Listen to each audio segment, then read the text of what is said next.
Hi, I'm Cameron, and I don't just read comics, I love them. On today's episode of Cameron Reads Comics, my friend Russell and I are going to be talking about Marvel Comics' Luminary series, Ultimate Spider-Man by Brian Michael Bendis and Mark Bagley. This episode is going to be going over the Ultimate Spider-Man issues number 1 through 13. This is easily one of the best superhero comics of all time, so by all means, check this book out. Just a warning, we are going to go into full and complete spoilers for Ultimate Spider-Man Volume 1. And remember to follow me on Instagram, Twitter, and YouTube at Cameron Reads Comics. And make sure to clobber the like and subscribe buttons, as well as leave me a 5-star rating interview on iTunes. High school, puberty, first dances, there are many pitfalls to being young. Compound these with intense personal tragedy and superhuman powers, and you can start to visualize the world of Peter Parker, aka Spider-Man. Following the murder of his uncle and the Green Goblin's assault on his high school, Peter finds himself on the brink of manhood, getting a job at the Daily Bugle to help support his widowed aunt and taking on extracurricular activities such as bringing down the Kingpin, the head of organized crime in New York City.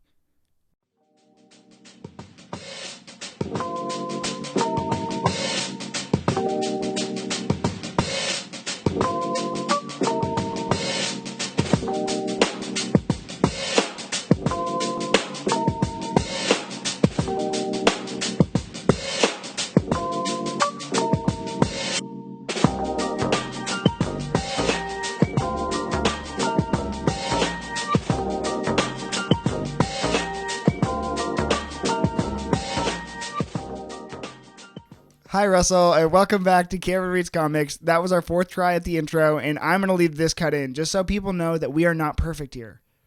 True. I'm feeling a lot of pressure to give a good response so we don't have to do this again. Yeah.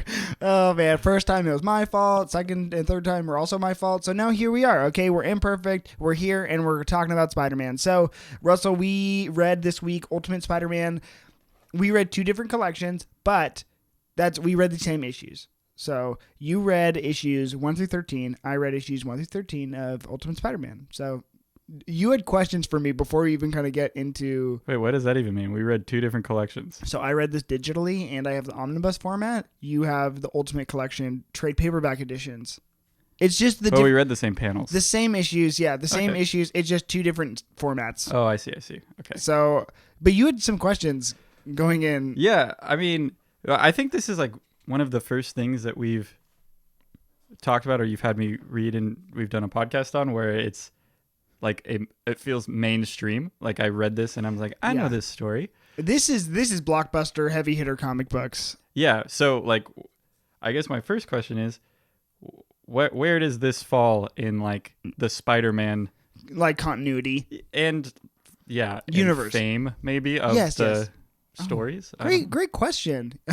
So you're okay. Yes, you read Ultimate Spider-Man in like the year 2000. I think this might be 2001. Marvel rebooted their entire franchise, and it wasn't like rebooted, but they made a separate universe because going into comic books, there is different types of there's 80 years of continuity, whatever. At that point, it was 60 years of continuity with Spider-Man, and they were just like, wow, let's try and reboot this universe and see what it would be like if these heroes had been created in the year 2000. So when these was being written, what would Peter Parker be like if, he didn't get bit by the spider in 1963. He got bit by the spider in 2001. And so it's a reboot, new origin, but kind of a modern retelling. And they do this all the time. And so this is Bendis and Brian Michael Bendis and Mark Bagley creating their own Spider-Man universe continuity. And then where does this rank amongst that is some people will tell you, I will tell you, this is one of my favorite comic books of all time. This is one of the comics that got me into comic books because as a young child, they were pushing this for new generations to get into these characters. And then they made it universe wide. So this is Ultimate Spider-Man, but there's Ultimate X-Men, Ultimate Fantastic Four, there's the Ultimates, which is what they called the Avengers at the time, and that is pretty much the framework for Avengers #1.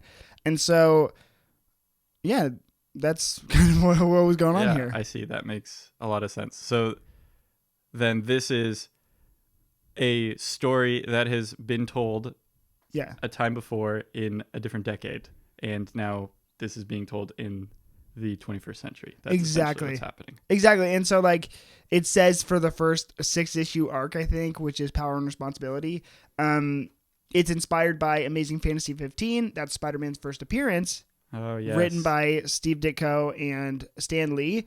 What they told in a couple panels, Bendis tells in a 6-issue arc. Okay. Yes. So that was the one thing I was trying to find the question of when it says like based on whoever, Stanley and whoever. Steve Ditko, not whoever. I don't. I got you, There's Russ. too many names, man. I'm messing with you. Like, you know all the names, so I'm just going to yield the names to you. Baby boy, got your names right here. But yes. Okay. So then that makes a lot of sense. Because I was reading it and I'm like, is this a cover song? Like, what's going on, you know? It kind of is.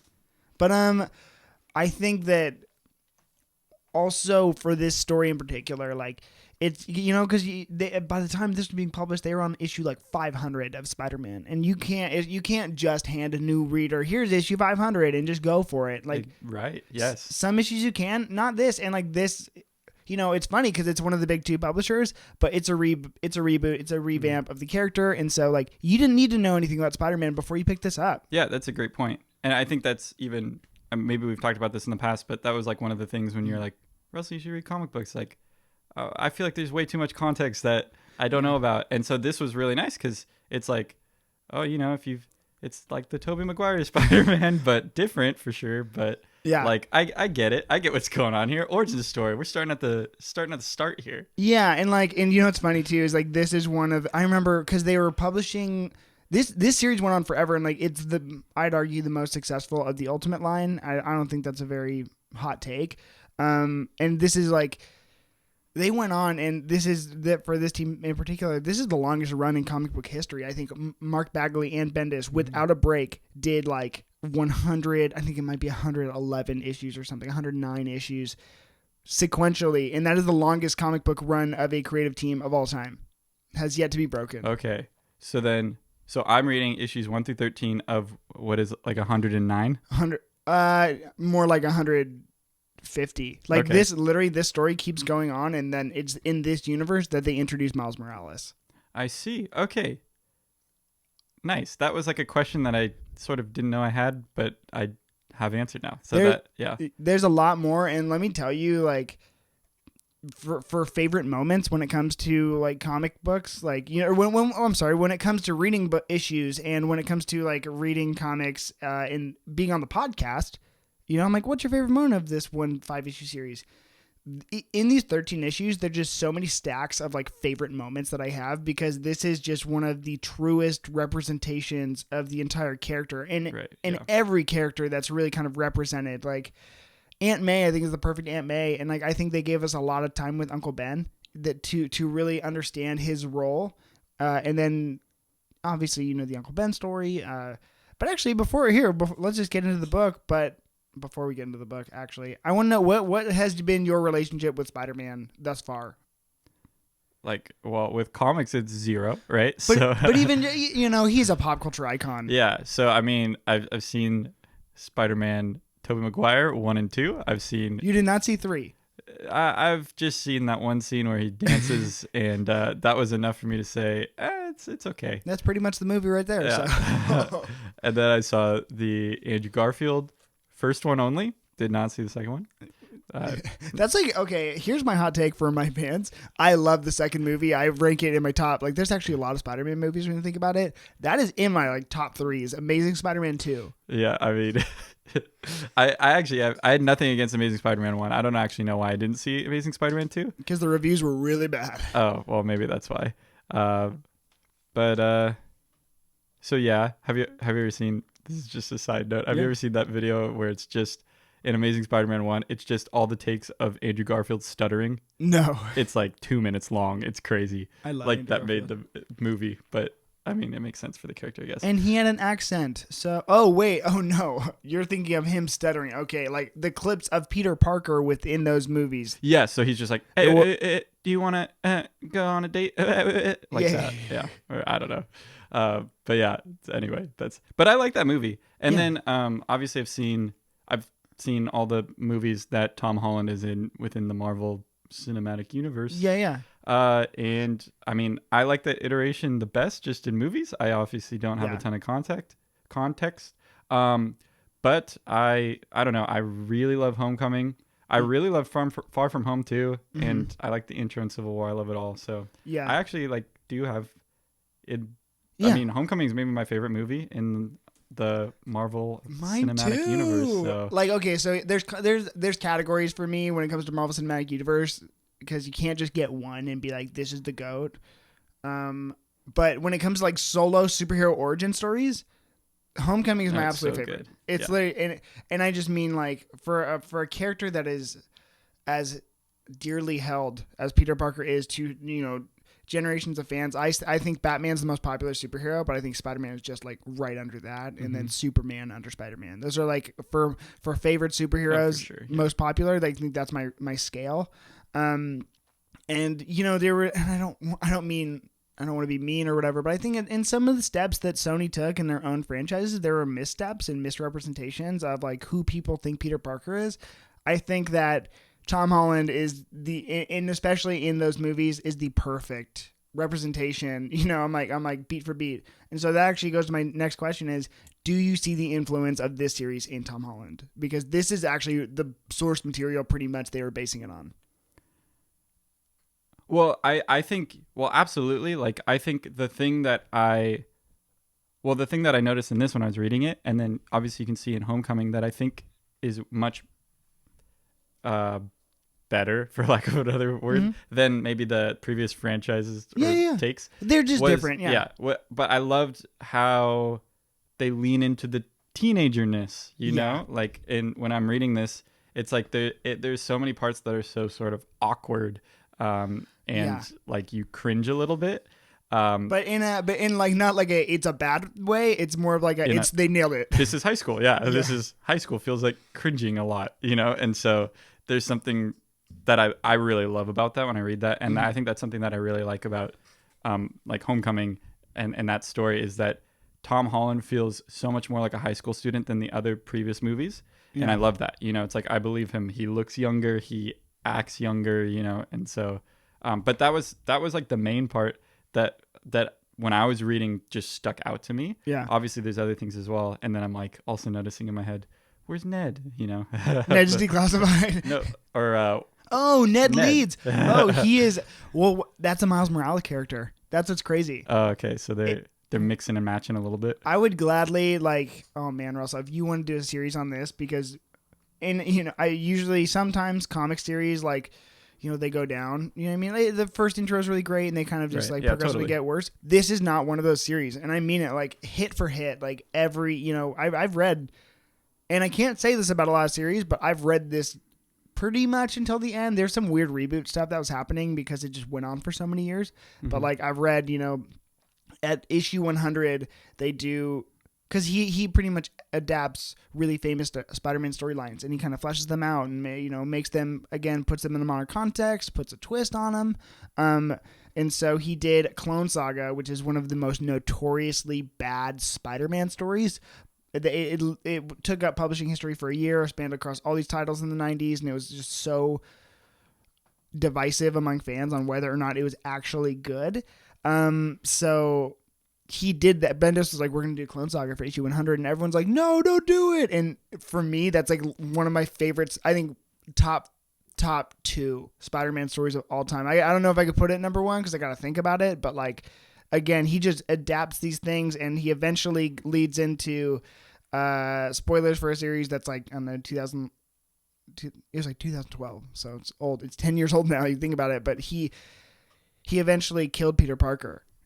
And that's when Miles Morales comes, and he uses that leverage. And then Ned isn't Ned; it's actually his best friend Genki.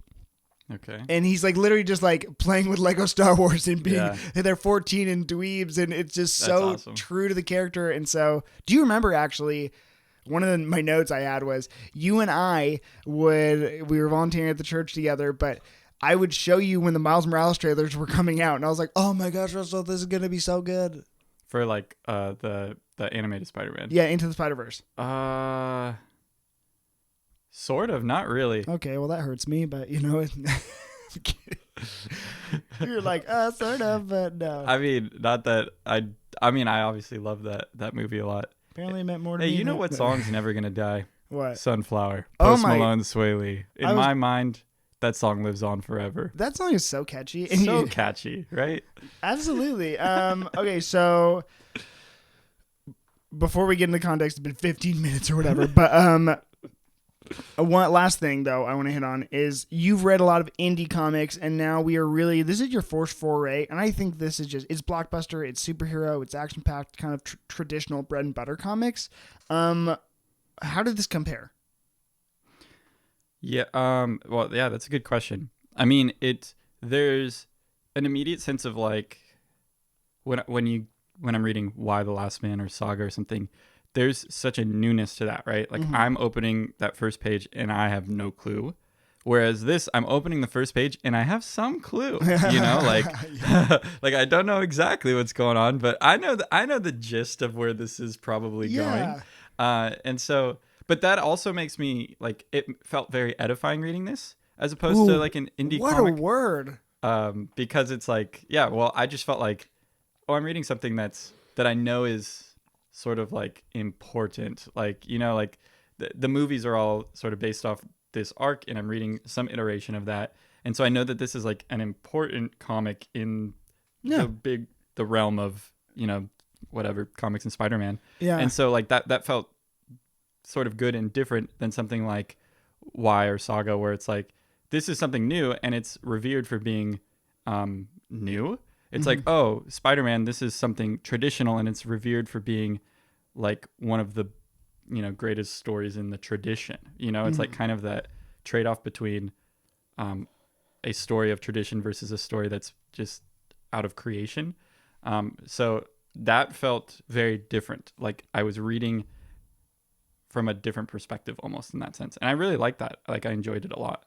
I mean, as far as content, it felt like it felt much more appropriate throughout than maybe some of those indie comics. Oh, there was no dragon fellatioing itself.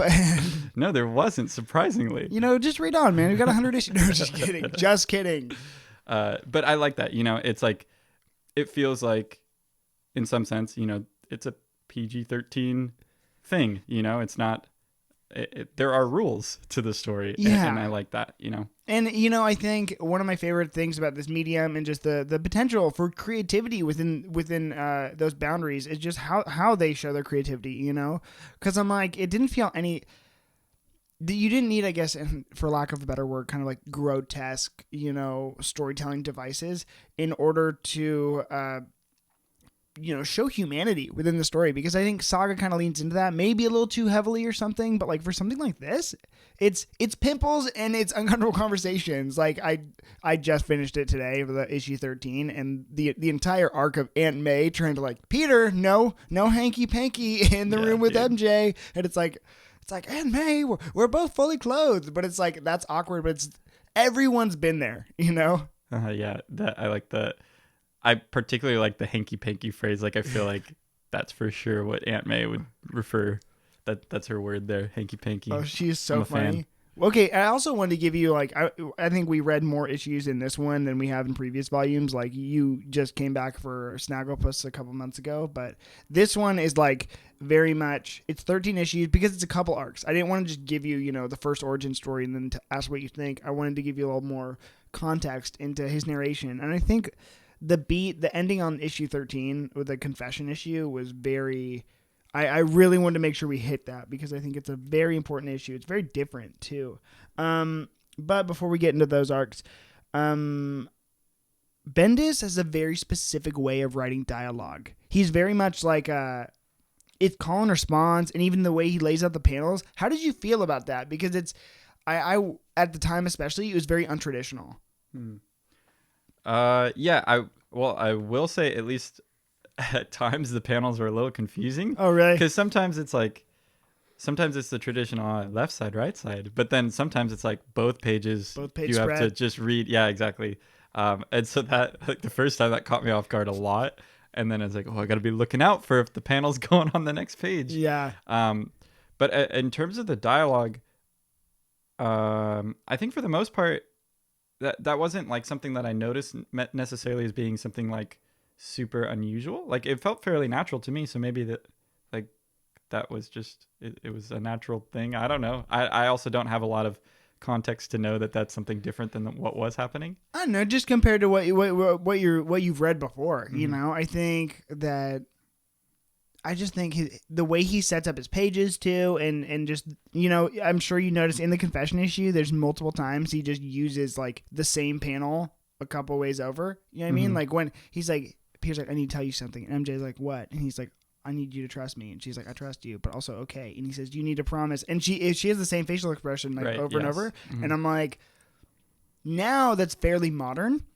But back then, it was pretty innovative. And you know what I mean? Like, because it shows like awkwardness, or it shows like, you know, that's kind of how regular dialogue works, you know? So right. It just face-to-face interactions. And so I just think that it was kind of experimental, but it's adapted now, but it was very exclusive to Bendis in this series. And I think it really kind of nails one of those modern times. Like, you couldn't have done that in the 60s. People wouldn't have known how to read that.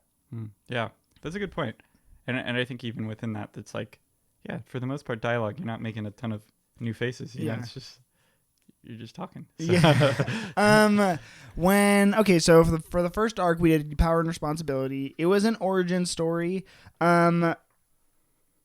How did you feel? Okay, I just want to ask you about a few characters.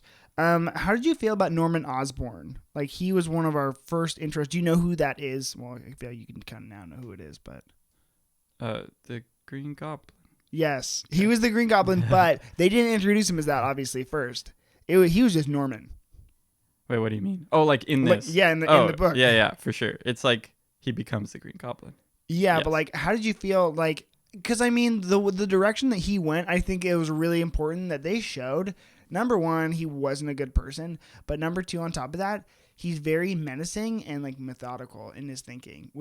He's like, oh, we're going to investigate that boy. Oh, I need you to kill him. And then when the assassin failed at killing him, he was like, okay, well, he's like, do you want me to try again? He's like, no, I want you to keep an eye on that kid, you know? And right, yeah, because he realizes that if he couldn't successfully kill him, it's like, well, then there's something's going on here. I want to figure out what it is. Yeah, I mean, I did really, I liked the part where he's like, he really doesn't have a sense of like a moral compass at all. It's just like, what am I trying to get at? It's like sort of sociopathic in a way. Oh yeah. And you can like especially see that with, you know, his conversations with his son, that it seems like, oh yeah, you don't even really care about your son at all either. So yeah, I like that because there's some weird. It sets up for a weird sense of like sympathy you have, not for Norman but for Harry. Oh yeah, where you're like, I hate that guy, but I sort of want him to be okay because I like the other guys. I like Harry a little bit, you know. Yes. But then even then you're like, but Harry's not perfect either. And so it's like kind of this complicating sort of web of characters in their relationship. Oh, nice Spider-Man pun. Wow, that was actually unintentional, believe it or not. That's, oh no. I'm like, uh-oh, guys. Uh-oh, here it comes. I'm like, I was prepping all my spider puns all last night. So Norman is weaving a web of deceit. But yeah, no, I totally agree. And I just think that, ooh, I love Norman Osborn. And also, like, did you notice that, like, they were tying multiple origin stories within this, too? Did you see who his partner was? Like, one of his scientists? I did. Dr. Octavius.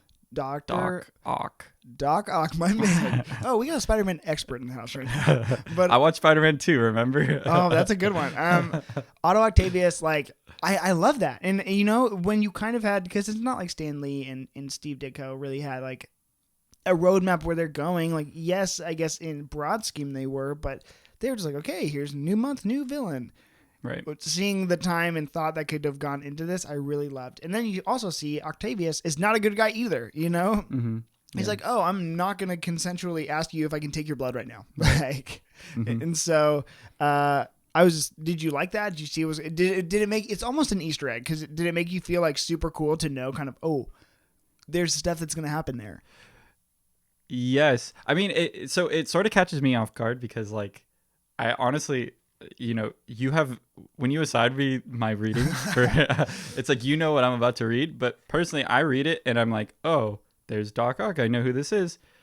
He's gonna be a villain really soon, right? Because I don't know how long this is gonna be. And so issue then 99. Yeah, well, exactly. It's like I don't actually have like a scope for how long this thing's gonna go. Yeah. And so it's like sort of like, oh, here's Doc Ock, and we're not gonna talk about him for actually the rest of what I'm reading here. Yeah.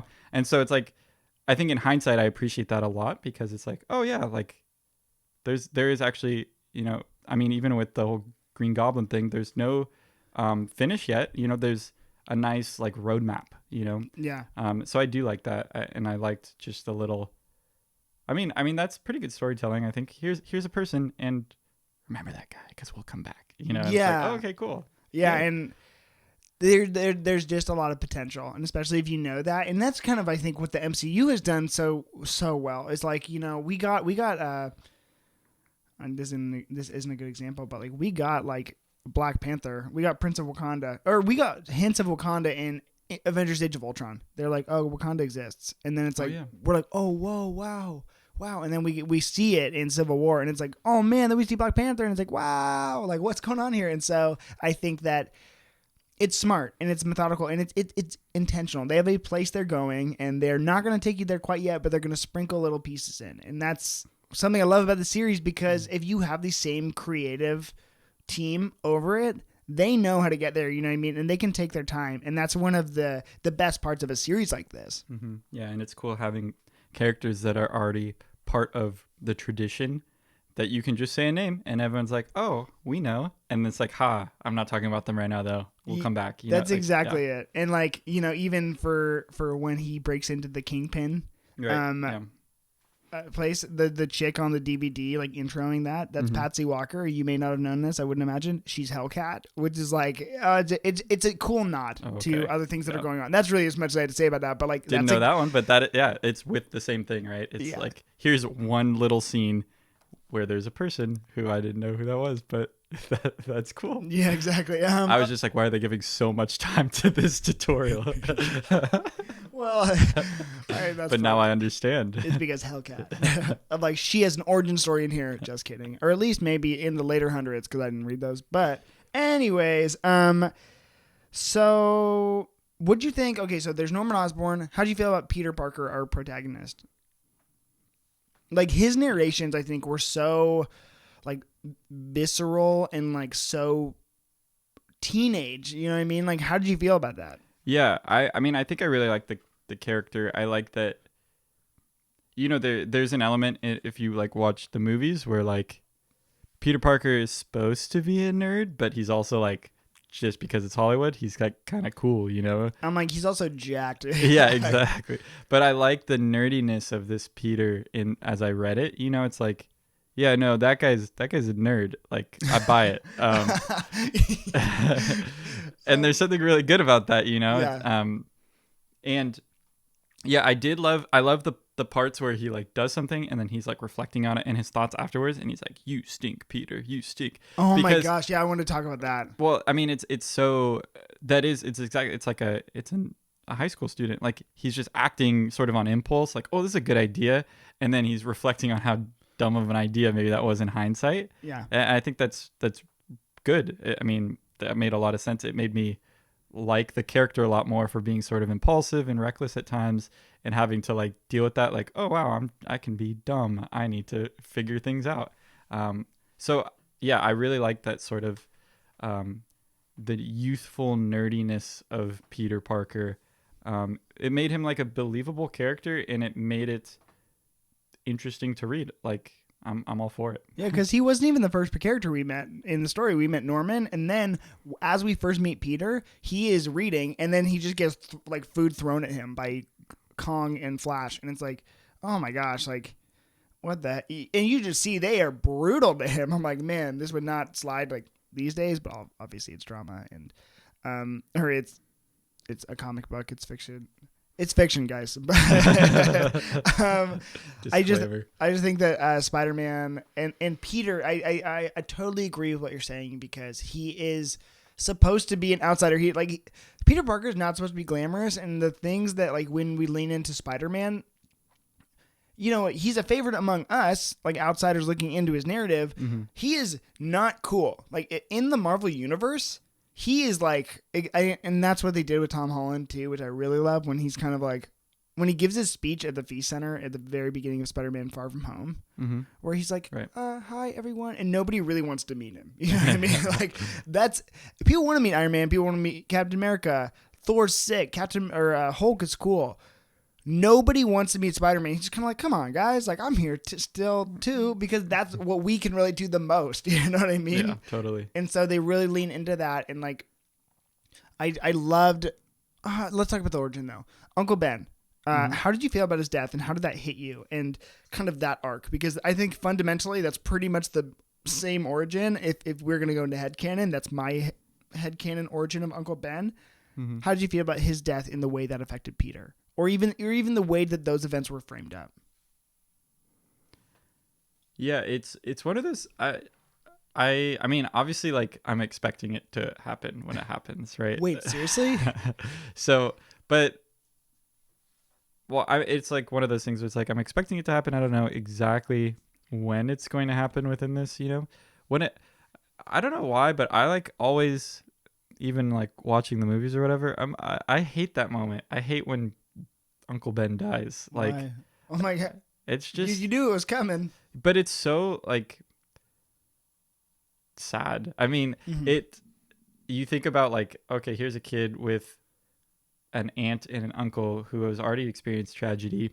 And then his caretaker, well, like his aunt now, think about that. Like, she experienced tragedy with either a sibling or a sibling-in-law or whatever it is. His family. And then, like, here is your husband now, and he's gone. And then, you know, you can just tell there's, like, for a lot of the movies, I know this is true, there's, like, you know, there's just strife now between Peter and Aunt May because of that, because they, like, can't really cope with the grief that well. So it leads to a lot of, like, clunkiness like that. It's like, that's just, I don't know, there's something that's, like, really sort of gut-wrenching about that. I don't like that moment because I know that it's going to lead to all sorts of like difficulties in reflecting later on, and it's just like, that's sort of tough. I don't know, even in this comic sense as I'm reading it and I know it's coming, it's like I hate that. I hate that they like every time like Uncle Ben's like, oh, he's such a good kid. It's like, stop saying that. Stop. Just don't give yourself all these redeeming qualities. It's gonna make it sad. And yeah, so I want to apologize by the way I asked that why, because I was like, ooh, that's super mean the way I asked. I'm like, why are you so surprised? You know he's gonna die, but I think you're right, and I just wanted more elaboration, and I couldn't articulate that very well. You know how Peter, like Uncle Ben's like, you're as smart as they come. He wouldn't have just said that about me. I really, really, really like the Uncle Ben story because, and especially this one, because you know I like that they kind of made him a hippie. He had a ponytail, and then Flash was making fun of it. Oh, and the way they kind of shaped up, and this is the panel I sent Russell for anyone who's wondering, but because they make it very easy to hate Flash Thompson, which rightfully so. We should all hate Flash Thompson until he becomes Venom. It's a weird arc, I don't know, but that's what happened. I never read it, but he incessantly bullies Peter, and it's really unprecedented, and there's no redeeming qualities about Flash, because in the original stories, Flash loves Spider-Man, but he hates Peter. So Kong was a new character for the series, but Flash doesn't even really like Spider-Man, and now he hates Peter Parker, and it's like, well, we don't like Flash, but then when Peter finally steps up to like confront his bully, he like breaks Flash's hand, and because he catches the fist river and squeezes it, and it's like, yeah, Peter, do that. And then the panel I sent Russ was when they're watching Crusher Hogan, and Peter says, or Flash is like, hey Peter, you should get in there, and Peter says, hey Flash, I think you should get in there because maybe if you did, your family could sue his family. And I was like, hell yeah, that's what I needed, because I'm like, Peter, man, like, he just takes it on the chin so much, and I know that's the right thing to do, but we got some of that satisfaction there, and it's like seeing him even becoming a pro wrestler to help Uncle Ben, you know what I mean, to help his family with some drama that he caused. I really liked that arc, and that one was definitely something exclusive to this story. Right, yeah, you definitely get some of that angst going on. It's like he's, especially in that weird time period where he's trying to figure out all like his powers and like what's going on, he's like also like sort of like mad and frustrated, and then that kind of just comes out. It's sometimes in kind of, yeah, you're like, oh yeah, Flash, you suck. But then like other times with his like aunt and uncle too, and he sort of just erupts, and you're like, oh, that's not Peter, you know better, like or whatever it is, you know, or and so yeah, I like that kind of angsty side of Peter as well. Yeah, and I think it goes back to with the Uncle Ben stuff, what you were saying. Well, we've talked about this before, but you know, it's also we saw an honorable character just like die. You know what I mean? Like he like, you know, not to say Peter hasn't been upright or he's not doing the best he can, but it's like Uncle Ben, who has been consistently a solid, moral, just character in this arc, we see him die unceremoniously, you know, when he was just trying to be like, do the right thing. He's like, hey man, you probably have more money than we do, and that pissed off the robber. And so yeah, how did you like the scenes where Aunt May and Peter were grieving? Because when I read this, I've read the story through this arc a bunch of times, but it was when I reread it for the first time a couple years ago, when Peter comes across Mary Jane, you know, after all the drama, and he just like looks at her and she's like, are you okay? And then they eventually just like collapse in each other's arms. I cried. Oh yeah. I think that was just one of the most beautiful scenes that depicts their dynamic so perfectly. And I was like, oh, and then there's the scene with Aunt May, who's just like, do you like me? She's like, you're never here. And I just be like, you don't like me. And I'm like, oh yeah, no, those are actually like probably two of my, if not like when I was reading this, probably two of my favorite moments. Like I like the MJ moment, like that to me is an important moment of showing that like, oh, MJ like understands and like cares for Peter and is here to like grieve with him. Like that seems very important for just their relationship and kind of building that. And then yeah, with the Aunt May, I mean, again, that's like kind of like there's I love the Aunt May moment too, of like, it's sort of like, you know, to a certain extent, it's like, hey, don't say that to like not your child, but sort of your child, you know, like that's like not the best thing to ask your child. But it's also like, there's something that's great about that dialogue, because it's showing like the roughness of life in that situation, where it's like, oh yeah, Aunt May's like going through it. So like, she's gonna maybe say things that are like lashing out even at Peter at times or something. But like, that's because, you know, she's just lost her maybe only like real like loved one her age, you soulmate, know? You know, whatever. Exactly. And so, I mean, that was one of my favorite moments of her like saying, do you like me, to Peter? Because it's like, oh wow, like, yeah, it shows how much they need each other, you know, and it also shows the clunkiness, which again, part of my heart doesn't like to see that, because it's like, oh, this is like so tough. Yeah. But there's like sort of a raw beauty underlying that as well. Yeah, it's just so human. And like one of my favorite podcasts, Armchair Expert, is just their tagline is just like they discover the messiness of being human. I just think that's exactly, it's not clean cut, those moments, but it's like that's because they're so raw, you know. Yeah. It just shows the messiness. Yeah, it reminds me of Lewis saying like that. It's like the roughness and density of life. It's like, oh yeah, things aren't always just great. Yeah.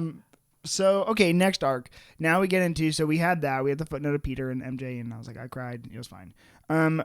Then we get into the Kingpin arc, where it's called Big Time Superhero. And I am so surprised by how much I like it. They took this very old team, the Enforcers, that was just like, it was in the early Spider-Man books, and they're still like relevant, but I don't know, that's always where I just compartmentalize them, is very early Stan Lee, Steve Ditko, like Enforcers group. But Spider-Man decides to take on the Kingpin, who, are you familiar with that character? From that animated movie, yes. Yeah, well, that's great. He's notoriously, like, he is a Spider-Man character. Like, he was debuted in Spider-Man, but I really compartmentalize him as a Daredevil villain. He's just kind of like the crime boss of New York. You know, he is all of the underbelly, like, they kind of answer to him. And so and he's a big deal. Like, he's a brick house, you know, when you look at the dude. Like, he is huge. And so Spider-Man's like, oh, I'm gonna try and take this on. How come you guys have never tried this? La la la. And he just says, or like, he's like, oh man, he owns the paper, And Spider-Man's like, I can do this. And then he impulsively goes in. How did you feel about that arc? How'd you feel about that characterization of Peter?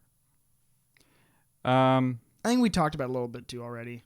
Well, I like it's like kind of the impulsive nature of that. I like that from Peter. I was a little bit reading that and feeling like there's some context here not getting. Who's this Lightning Man? He's probably someone, I don't know. He's Electro. Jamie Foxx in Amazing Spider-Man 2 that you haven't seen now. Exactly. Yeah. So there's a little bit of like, I know there's something's happening that's going over my head, but that's okay. I like the representation of the Kingpin though. I like a lot that, I mean, it reminded me of the Into the Spider-Verse, how he's like, yeah, crime boss, but also just, he's holding these banquets and he's actually like with the, it seems like the upper classes of the city, and so like that's kind of very interesting. Like he's untouchable, he can kind of do whatever he wants. Yeah, and Peter leaned into that. He's like, oh, he does this because he doesn't think anyone can get him. Right, yeah. They even say, they have that moment, oh, he thinks he's untouchable, talking about like the Nixon tapes, which I love that moment too. That was awesome. Like just that, I love when people, they can tie into, real things and stuff. But yeah, I mean, I don't know. Those were like my thoughts. I mean, I think it was maybe less geared towards Peter in that moment. It was more geared towards like the villains and trying to figure them out. I don't know. Did you have like any specific? I just literally I love the fact that, he doesn't come in and things are perfect, because we see that, like, if we're looking at a DC book, Batman pretty much never makes mistakes. He always has the right mystery. Superman isn't, he could punch Kingpin through the wall, but Peter kind of stumbles in, makes a mistake, and he's like, and then the self-narration after that, deprecation, I just remember feeling that way in high school. And then even to the point where he's like, I lost my mask. There's nothing worse that can happen to a superhero. I lost my mask. They took it away and they threw me off a building. Yeah. And then he catches himself at the dinner party gala where he just like squeak. Yeah. I'm like, and then the narration after that is like, I suck. I'm the worst. I'm the biggest suck that ever sucked. Yeah. I'm like, that is so Spider-Man, you know what I mean? Sure. And then simultaneously he's letting down Mary Jane, who's like the one person he wants to see, and it's like, it's when he kind of, the resolution in that story too, like he leaned into, why'd I try and like go toe to toe, like leaning into my spider powers, like I'm smart too. And then he reconciled that by getting the tape and then being able to like kind of get the Kingpin in trouble, and that's what I needed. That was just, it was so satisfying. And then I think it was that same arc. Right after that, it just ends on the footnote of Mary Jane and him like revealing a secret. And one of the really important parts about that story too, and we can get into that next, but that's one of the only Spider-Man comics where Spider-Man does not show up at all. It's literally just the conversation between Peter and Mary Jane. Ooh, I did not even really realize that. Well, but that's also because the dialogue is so great. And that issue is obviously very special. It was very, I guess, we're not old enough to kind of talk about as it's released, because I really just wasn't reading it when it was released, and I was like 7. But he really just kind of talks about, like, it was controversial at the time when it was released, because they're like, oh, she's not supposed to find out until 20 years down the road, and it's like, he's like, honestly, if I was a teenager, I wouldn't be able to keep my mouth shut. So I had to have Peter tell one person. But in that same moment, you get, I think, the perfect relationship between him and Mary, perfect examination of who they are to one another. Yeah. No, yeah, there's, I mean, I think when I think about like the hero reveals or something, it always just feels like so drawn out, It feels like, oh, he's about to tell her. Oh no, he's not going to. Like, oh yeah. It always feels like it's the gratification delay is so delayed that at a certain point you feel like, okay, I'm over it. Just we're done with this. You keep teasing the same kind of narrative here, and we've done it too much. Let's move on. And then as soon as he tells her they're together, but then they break up. Yeah, and it's just like, come on. But what I really liked about this was like when he told her, in my head I'm reading those panels and I'm like, oh, it's gonna be one of those things where he doesn't actually tell her, and then we're gonna tease this for a million more years, and then he just like told her. I was like, this is great, I love this, like we just did it, we're just going for it. Because I love that there's something, it opens the way for you to do something new, like to do something else. It's like, okay, we don't need to, it's like The Office or something, it's like you can only tease the Jim and Pam are they, aren't they for so long. Yeah, and then you have to say, yes, they are. And then now you can do something new with that. Mm-hmm. That's great, And so I really appreciated that it, like, he did that. Like, he went for it and he told her, and it made me want to continue reading, because that seemed like it would pave an interesting path for the future. Mm-hmm. Yeah, no, it's really good, and it's just, I think it's such a good beat, and like it leans into the best part of every other character within their dynamic too. Like I said, the Aunt May moments. I just really want to talk about that because it's a very, I think it's one of the better Spider-Man issues. I used to try and collect this whole series. I don't anymore. I have. Of pretty much the entire series, there's only like 3 issues that I want, but that was an issue that I have. I found it in a dollar bin, whatever, for like $1, and I just put it in. I have in my collection. It's one of my favorites because it's just so special. Like, yeah. And it nails their dynamic, and I think we see that. I got 3 more questions for you, but they may go quick. So, first one, favorite character. Who was it? I just said favorite character. That's not a question. I mean, it is. If you ask it with the right intonations, I suppose. We've done this before. Favorite character? Yeah. But you know what? Like, off the top of my head, I think it's MJ for sure. Oh. Yeah. I like that MJ is cooler than Peter, but still not necessarily cool. Mm-hmm. And I like just the way the narration is, where it's like, in some ways, it feels like MJ actually has like a better head on her shoulders. She like sort of gets maybe common sense or social cues a little bit better than Peter. No, yeah, absolutely. But she, obviously still likes Peter. And then I like that dynamic a lot. It's mm-hmm. like the sort of frustrated Peter, why are you doing the things that you do? Why are you being so dumb at times? Yeah. It's like, that's I like that. That keeps me engaged and interested. And I like the like kind of qualities, the redeeming qualities of MJ, and like the sympathetic qualities of her and her family kind of being foundationally a comfort for Peter and their family, especially as they're mourning. Yeah, I love that. I don't know if they've leaned into that in the movies, but like MJ's mom or her aunt and Peter's aunt are like BFFs. Mm-hmm, right. Yeah. Well, yeah. Like that's like in the comics, like. Yeah. Well, yeah, and I could even just from the little bit they gave me of like, oh, you're gonna stay at our house tonight. Like when they rode up to the school after all the drama, they rode together in the same car. Yeah, exactly. Yeah. So I don't know. Maybe the whole family dynamic too, but I think just the character of MJ seems like a very nice complement to Peter as well, because she's different, but you can also sense the similarities they have. Like they're both good at school, and they both don't really care for the party scene as much or whatever it is. Yeah, they're yeah, and it's because they grew up together.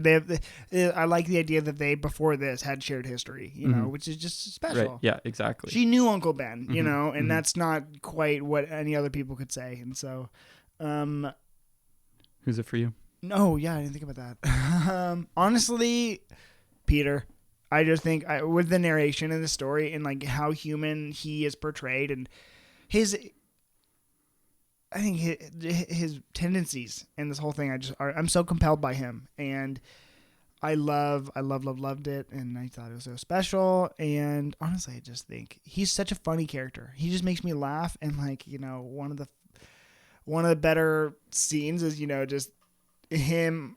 I'll frame it up for you for get ready because I'll just share mine right now. But favorite moment. One of my favorite moments is when the writing where he's like, I've had something I wanted to say to you for a long time to Kingpin. And he's like, and I just brought a list. So I just really wanted to, now that I have your attention. And he just does a bunch of like fat jokes to him, which is so freaking funny. Like, he's like, oh yeah, like when you back up, you make a beeping noise. Your high school photo had to be taken from a helicopter. Like, and then it's like, cause you think about it too. Like, it's he doesn't have any sort of power leverage over Kingpin. You know what he does have though? If he makes this guy mad, he's not going to be able to focus on the fight or whatever. You know, he's not going to be in his right mind. He's just going to be reactive instead of, you know, proactive. Yep. And so I just really, really, really liked that moment because it was also so freaking juvenile, and that is Peter. You know, it's like that's how he is, and so I really liked him. That was my favorite moment. I think my favorite moment, honestly, my favorite moment was when Peter asked J. Jonah Jameson for the job. And he's like, oh, I got to call, or Jonah asked him, and he's like, oh, hey, I got to call my aunt first. And he said, she wants to talk to you. And Jonah's like, rah, rah, rah, you know, and don't ever if you ever make me do that again, I'll throw you out the window or whatever. Yeah, I was like, I don't know why, but because J. Jonah Jameson is not quite like a character who could be, people can't get leverage on him. You know what I mean? Like he takes down our superhero on a like nightly and Sunday edition basis. So he to see him or Aunt May be able to be like, hey, you better watch out. I was like, I loved that. So that was my favorite moment. What was yours? I think they've been said already. But it is probably a tie between the two grieving moments of the one where he was walking home and MJ's outside and they like kind of cry together, and also with Aunt May of the I like the do you like me conversation thing. Those moments are like, I don't know, just so important for a story, just to like be like, yeah, things are bad, like things are not okay, and also there's something like very bonding in the grieving together process thing that I just really enjoyed. Like, I like those soft moments, especially in something that's, you know, an action comic that's supposed to have all this crazy stuff going on. It's like to have a balance of that and to have the moments where things are softer, sadder, or whatever, like, as much as that is somewhat difficult to read sometimes, it's like, oh, this is tough. But like, I appreciate those moments a lot in the story. And like, those are the moments where when I get to that panel, I'll pause there, you know, and I'll just like sit with it for a second. And so, yeah. Yeah, no, I just think that this is very special because it's a story and arcs that they get to take their time with these characters. And like when you kind of just lean into some of the humanity and whatever it be, it's just like it makes it more special and more real and, you know, more authentic in general. Okay, and then actually we didn't even talk about two more questions. You know what the last one is, but before that, how'd you feel about the art? Because Mark Bagley, in my opinion, is the greatest Spider-Man artist ever. I'd say he's done more Spider-Man art than anyone else on the character. He has a generation. He's probably been drawing Spider-Man for 30 years. At least now I think. I mean, I really enjoyed the art. There were, I think, at times, I mean, maybe this is just me being like a novice comic reader or something, but at times I found the action a little confusing. Yeah. Like I would read and be like, okay, I know something's blowing up here, but I'm not exactly sure what. What I did really like in the art was maybe more of just like the more mundane thing, when more mundane things are happening, like dialogue, like especially like the MJ Peter facial expressions in dialogue, or like even like the Aunt May, Uncle Ben, just like when they're like kind of turning to each other when Peter's off screen or whatever, and just saying like, oh, he's such a special kid. Like, I don't know, just like the art that surrounded that matched so well. So that was like maybe the thing that stood out to me the most when I was reading. Yeah, I just think I'd be remiss if I did not mention him. And to the point where like I actually last year, like 2020, got to meet him, and I got a sketch. I paid like $100 for a. He said I'd sketch any character you want, and I said, oh, please just sketch Ultimate Spider-Man for me. And so I got that. Now it was one of my favorite moments ever. I told him that I cried at the issue 6, and he made fun of me, and I have that memory to cherish forever now. So that's awesome. He said, you're such a freaking nerd. And I said, thank you. I was like, I love you. But no, that's actually not how that happened. But I did tell him I cried, and he did make fun of me. But Yeah, no, so I just think I'd be remiss if I didn't mention that because, like, this guy, he created Carnage, you know? He did, like, crazy Spider-Man character runs that have, like, lasted. Like, I think his Venom is one of the better renditions and that people really draw a lot of influence off of. He's still doing really, really, really great work for Marvel, so. He's still drawing Spider-Man. He's still on the main Spider-Man title, so. Oh, wow. Not that he's always been, but like if they ever need a backup, he's the dude. So I just needed to mention that. Okay, Russell. Last question: what would you rate this story out of 10? And even without knowing that there's more going on, we're just talking about this volume. You know, I need to like keep in my notes my past ratings because like I don't remember, and I want to think about my ratings in context of other things I've read. Everyone here already knows my rating for this. I don't know your rating. Oh well. I'm gonna let you guess my rating. Honestly, Cam, I feel like you throw out 10s. This is a 10, baby. Yeah. You throw them out there. You know what? It's my podcast, and I assign the reading, and guess what? I'm reading things I like. It's very few and far between that I give like a not good rating. Yeah, I mean, I'd give it like a. Let's see, what did I give Saga, man? Nothing can be. Did I? You know, retroactively, Saga's a 10 right now. Okay, great. Okay? Yeah. Just so I can feel better about everything Or you else. did like a 9.2 or something. Like something super high. What? Retroactively? It's because I think I wanted... You wanted to read more comics. Well, and I wanted Y to have like a special place, I think. And that can still be a 10 too. That's the best part about the rating scale. Oh, yeah, okay. This is... Okay, so just not even taking into account the other stuff. This is probably like a 9.2 for me. I'd honestly give it a 10.5 out of 10. I just freaking love this story. Yeah, it's. I mean, the one thing that like holds me back is, it's like I feel like I don't have enough. I want to read more. You know? Oh yeah. If you wanted to do a series on this, and I mean just like 10 issues, if you get the next volume of this and you wanted to keep going, man, like I would gladly, because this again rereadability in the series, amazing, and like they interact with other characters in the Marvel universe, which makes it so special. So if you ever want to do that, I'm here for it. Yeah. I mean, it does, like, it leaves me, that's why it's like, I don't have enough satisfaction to like give it a 10, you know? It's like, I have these characters that are still just out there in the world and I don't have any conclusion for them.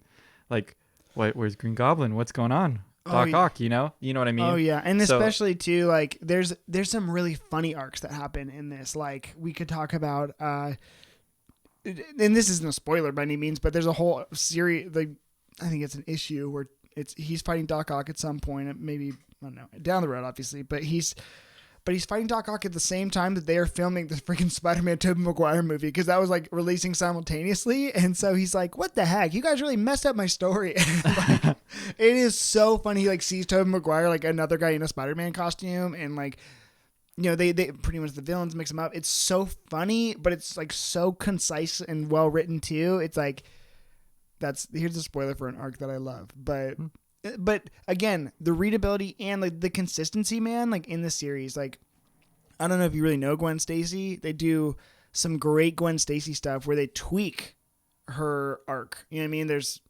Yeah, I would never know if they're tweaking Gwen Stacy's arc, but you know what? I'm here for it. I'm down to read it and think this is just the normal arc. As long as we can just get to the Clone Saga arc, because you want to talk about things that make me cry. I think that's GOAT. But yeah, Russell, I'm so glad we got you into like a bread and butter like superhero book now, because I'm also like, man, this wasn't a hard read. You know what I mean? Mm-hmm. Not that they ever are, but like some you kind of got to posture yourself to read. This is just, I remember I was rereading it for the 100th time and I was like, this is the most pleasant thing. Like, I'm like, oh man, I know these characters. I love this dialogue. It's good. Yeah.